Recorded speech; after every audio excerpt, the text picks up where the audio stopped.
Major developments in the search for a pair accused of trying to take two children from a New Braunfels camp. New Braunfels police announced last night they believe the incident never happened. Eyewitness News photojournalist Alan Kozulu explains why some say the police are wrong. For almost 2 weeks, people in New Braunfels have been on edge after hearing news that a couple tried to take two children from a city camp at Fisher Park.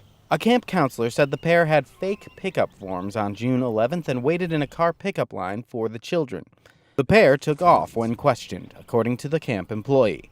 The father of the children has led an online effort to track down surveillance footage of the suspected criminals. Hundreds of community members have rallied around the efforts to bring the pair to justice. But then, last night, a new twist. Police issued a statement saying the claim made by the camp counselor was false.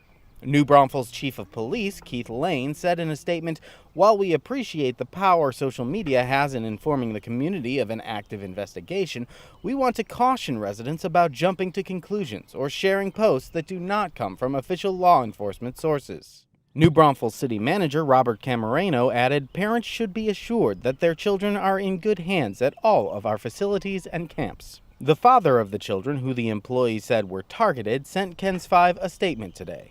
In part, he said, "Our frustration lies with the detectives in charge of this case, who, after a few days of analyzing video footage that was not even pointed where the event supposedly took place, unilaterally decided to pressure, threaten, discredit, and then accuse and publicly convict the only witness in the case." He added, "We would have been understanding of their decision to walk away because the evidence didn't take them anywhere.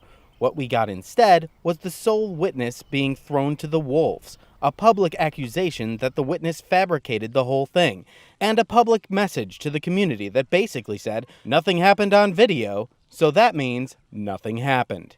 Despite the developments, New Braunfels police say the investigation is ongoing.